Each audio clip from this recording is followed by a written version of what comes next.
नमस्कार दोस्तों, मैं सरोज पांडे। पितृदोष के क्या क्या लक्षण हैं, यानी इन दिनों जो पितृपक्ष चल रहा है, कैसे पता चले कि पितृदोष से कोई व्यक्ति पीड़ित है। उसके मैं कम से कम आपको 7 संकेत बता रहा हूँ, जिससे आपको ऐसा लगेगा कि शायद हमसे जो हमारे पितर हैं, जो हमारे पूर्वज भी कह लीजिए, हमारे पितर का अर्थ आप समझते होंगे, दादा परदादा नाना नानी, ये लोग शायद हमसे दुखी हैं या नाराज हैं। पहला संकेत तो मैं आपसे कहूँगा कि कुछ घर में आप देखेंगे संतान नहीं होती है, यानी किसी को बेटा नहीं हुआ, किसी को बेटी नहीं हुई, किसी को दोनों में से कुछ भी नहीं हुआ। जब भी ऐसा लगे किसी परिवार में बेटे हो रहे हैं तो बेटी नहीं हो रही है, या फिर बेटियां हो रही है तो बेटा नहीं हो रहा, या फिर न बेटा न बेटी कोई भी नहीं हो रहा, ऐसी स्थिति में ऐसा समझना चाहिए कि घर पर पितृदोष का प्रभाव है।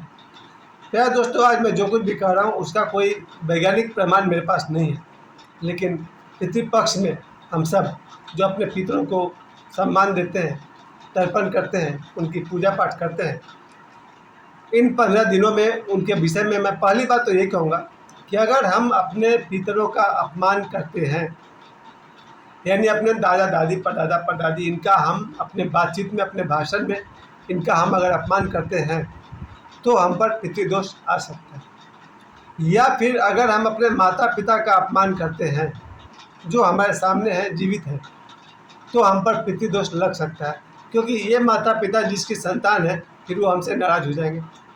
यानी कोई व्यक्ति अगर अपने जीवित माता पिता का अपमान कर रहा है तो उस पर पितृदोष लग सकता है, क्योंकि हमारे माता पिता जिनकी संतान है वो हमसे नाराज हो सकते हैं। तो मैंने 7 पहचान में आपको, जो पहली पहचान मैंने आपको बताई वो था संतान न होना, यानी बेटा है तो बेटी नहीं, बेटी है तो बेटा नहीं, या फिर बेटा है बेटी कुछ भी नहीं। दूसरा है नौकरी या बिजनेस। जब घर में पितृदोष होता है तो घर के लोग अक्सर बेरोजगार हो जाते हैं, बार बार ट्राई करने पर भी कोई नौकरी नहीं मिलती, या फिर जो बिजनेस वो स्टार्ट करते हैं उसमें वो असफल होते रहते हैं, व्यापार में घाटा होने लगता है, यहाँ तक कि व्यापार बंद हो जाता है। अगर मैं अपने आप को एग्जाम्पल लेकर चलूँ तो आपको दिखेगा, मैं अपने जीवन में 52 साल के जीवन में हर फील्ड में असफल रहा। एज एन एक्टर मैं super flop, as a YouTuber कुछ खास नहीं, आप सबकी मेहरबानी है, जो भी है थोड़ा बहुत है, और as a school teacher super flop. मैं 2005 से लेकर के 4 महीना पहले तक स्कूल टीचर था और मैं अपने आप को सुपर फ्लॉप टीचर मानता हूँ। एज ए ट्यूटर, ट्यूशन पढ़ाने वाला, मैं सुप्रीम फ्लॉप आदमी हूँ, यानी बिल्कुल मुझे पसंद नहीं है ट्यूशन पढ़ाना और स्कूल में पढ़ाना, और जो काम आपको पसंद नहीं हो उसमें आप सफल हो ही नहीं सकते। खैर, तो मैं दूसरा पहचान जो मैं आपको बता रहा हूँ वो यही है कि अगर घर में पितृदोष हो तो नौकरी या बिजनेस में नुकसान होता रहेगा। तीसरी बात मैं कहना चाहता हूँ कलह। अगर घर में पितृदोष है तो घर के सदस्यों में आपस में कलह होते रहेगा। मुझे बहुत सारे घरों में जाने का मौका मिलता था पहले, और मैंने देखा है जिस घर के परिवार के सदस्यों में आपस में प्रेम हो उस घर को मैं समझता हूँ कि भाई बुजुर्गों का आशीर्वाद है, और जिस घर में मैंने पति पत्नी, भाई भाई, भाई बहन, बच्चों में कलह देखा है वहाँ मैं समझ जाता हूँ यहाँ पितृदोष का मामला है। और ये बहुत आसान है, जिस किसी घर में आप बैठेंगे और आपको ऐसा महसूस होता है कि यहाँ मुझे बेचैनी हो रही है, तो समझिए वहाँ के घर के सदस्यों में आपस में प्रेम नहीं। और घर के सदस्यों का आपस में कलह होना पितृदोष की बहुत बड़ी निशानी है। अगली बात मैं कहूँगा बीमारी। जिस घर में पितृदोष हो जाए वहाँ एक न एक सदस्य किसी न किसी बीमारी से हमेशा परेशान रहते हैं, यानी एक बीमार पड़ा, उसके ठीक होते होते दूसरा बीमार पड़ा, और उसके ठीक होते होते तीसरा बीमार पड़ा, और तीसरे के ठीक होते होते पहला बीमार पड़ा, यानी एक के बाद एक बीमारी लगी रहती है और एक के बाद एक कोई न कोई बीमार पड़ता ही रहता है। पांचवी पहचान है शादी में अड़चन। बहुत सारे लोग ऐसे आपने देखे होंगे जिनका विवाह एक लंबी उम्र तक भी नहीं हो पाता है। पाथरडी में भी बहुत सारे लोग हैं जिनकी उम्र बहुत ज़्यादा हो गई, 20 तो कुछ है नहीं, 30 40 50 60, और उनका विवाह नहीं हुआ। और कुछ लड़कियां भी ऐसी हुई 20 30 40 50 साल उनकी उम्र हो गई, उनका विवाह नहीं हुआ। और मेरे से लोग भी हैं जिनका विवाह हुआ तो पत्नी चल बसी। आज 24 सितंबर है। आज के दिन मैंने अपनी पत्नी का दाह संस्कार किया था, यानी मुखाग्नि दिया था 24 सितंबर 2016। तो आज 2024 है, इसलिए मैंने आज बोलने के लिए यही विषय चुना कि पितृदोष के क्या लक्षण हैं। तो जिस घर में पितृदोष होगा उस घर के लोग एक के बाद एक बीमार पड़ते जाएंगे, एक के बाद एक दूसरी बीमारी आती जाएगी, होती जाएगी, यानी घर के लोग निरोग कम रहेंगे। ये पितृदोष का एक पहचान है। 8वें नंबर में बात हम लोग करेंगे तरक्की, प्रोग्रेस नहीं होता है। बच्चा अगर पढ़ रहा है तो स्कूल में टॉप पर नहीं जा रहा, हम अगर कहीं नौकरी कर रहे हैं तो वहाँ हमारा प्रमोशन नहीं हो रहा, और समाज में देखा जाए तो कोई मान मर्यादा, कोई प्रतिष्ठा में वृद्धि नहीं होती है। ये भी पितृदोष की पहचान है। अगर आपका समाज में कोई भी स्थान नहीं है, अगर आपका समाज में कोई भी सम्मान नहीं है, तो आप समझिए आप पितृदोष से पीड़ित व्यक्ति हैं। ये बहुत मैं गंभीर विषय कह रहा हूँ। एक व्यक्ति जिसका अपने परिवार में कोई सम्मान नहीं है, एक व्यक्ति जिसका समाज में कोई सम्मान नहीं है, वो व्यक्ति समझिए पितृदोष से पीड़ित है। ये मैंने आपको 7 बातें बताई, और एक बात अभी आ रहा है, एक्सीडेंट और अकाल मृत्यु। जिस घर में अकाल मृत्यु हो या जिस घर में एक्सीडेंट्स एक के बाद एक होता रहे, लगातार होता रहे, साल में 2 बार 4 बार हो जाए, 2-4 साल में 1 बार हो जाए, तो आप समझिए उस घर पर पितृदोष का प्रभाव है।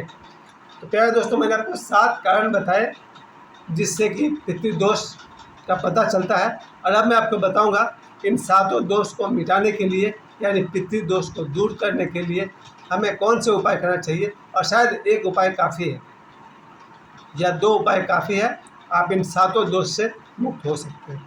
तो पहले उन 7 दोष को एक बार में पढ़ लिया जाए। पहली बात, संतान होने में तकलीफ। दूसरा, नौकरी और बिजनेस में लॉस। तीसरी बात, परिवार में कलह। चौथी बात, एक के बाद एक बीमारियां। पांचवी बात, शादी में अड़चन। छठी बात, एक्सीडेंट और अकाल मृत्यु। और सातवीं बात, समाज में कोई प्रतिष्ठा नहीं, कोई तरक्की नहीं। इसके अलावा और भी बहुत सारे पहचान हैं जिससे हम जान सकते हैं कि घर पर पितृदोष लगा हुआ है।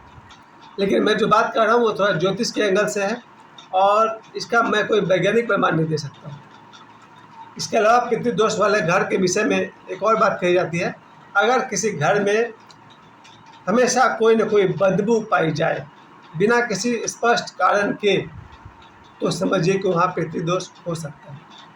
यानी आपको कारण भी पता नहीं चल रहा है और घर में कोई न कोई बदबू है, तो आप समझ सकते हैं कि उस घर में पितृदोष का प्रभाव है। इसके अलावा और भी कुछ बातें ज्योतिषी लोग कहते हैं जिसको मैं बहुत ज़्यादा नहीं मानता हूँ, जैसे भोजन में बाल का निकल आना, भोजन में कंकड़ पत्थर का निकल आना, उसको मैं बहुत सीरियसली नहीं लेता। लेकिन जो मान्यता है उसको तो मैं हाथ जोड़कर प्रणाम करता हूँ कि और स्वीकार करता हूँ। इस पितृपक्ष में इन सब से बचने का जो सबसे बड़ा उपाय मुझे दिखाई पड़ता है, एक तो ये कि इन पितृपक्ष के 15 दिनों में से अभी मुझे लग रहा है कि 6-7 दिन, 8 दिन बाकी हैं। इन 8 दिनों में सुबह पूजा करके पितरों को जल चढ़ाया जाए, नंबर 1। और दूसरी बात, जिनके भी माता पिता जीवित हों, अगर हम अपने माता पिता की सेवा करके उनका आशीर्वाद ले सकें तो हम पर कोई पितृदोष नहीं लगेगा। फिर से कह दूं, अगर हम अपने माता पिता की सेवा करें और माता पिता का आशीर्वाद हमें मिलता रहे तो हम पर कोई भी पितृदोष नहीं लगेगा। और आध्यात्मिक तल की एक बात और कह दूं, अगर संभव हो तो किसी गरीब और मजबूर की सहायता करें। कोई व्यक्ति अगर गरीब है, उसे कुछ सामान चाहिए या थोड़े से पैसे चाहिए, बहुत ही जेन्युइन जरूरी कारण आपको दिखता हो, तो हो सके तो गरीब की सहायता करनी चाहिए। तीसरी बात, मंदिरों में, आपके घर के आसपास जो भी मंदिर है वहाँ प्रतिदिन अगर आप आधा मिनट समय निकाल करके देवी देवताओं के दर्शन कर सकें तो आप पर कोई पितृदोष नहीं रहेगा। ये मेरा अपना विचार है, ये किसी शास्त्र में नहीं लिखा हुआ है। और आखिरी बात, अगर आपने किसी गुरु से दीक्षा लिया हुआ है तो आपके ऊपर कोई पितृदोष नहीं लगेगा, क्योंकि दीक्षा लिया हुआ मनुष्य साधना करता है, ध्यान करता है, अपने पापों को धीरे धीरे एलिमिनेट करता है, निकालता जाता है, अपने गलतियों को धीरे धीरे छांटता जाता है, और वो इतना शुद्ध हो जाता है कि दीक्षा लिए हुए मनुष्य पर कोई भी पितृदोष नहीं लगता है। शर्त वही है, अगर आपने दीक्षा लिया है और ठीक से आप साधना कर रहे हैं तो आप पर कोई पितृदोष नहीं रहेगा। मुझे समय देने के लिए आप सभी को बहुत बहुत धन्यवाद। आप सभी को इस पितृपक्ष के अवसर पर यही कहना चाहूँगा, अपने पितरों का सम्मान करें और अपने जीवित माता पिता की सेवा करें। समय देने के लिए बहुत बहुत धन्यवाद। प्रणाम।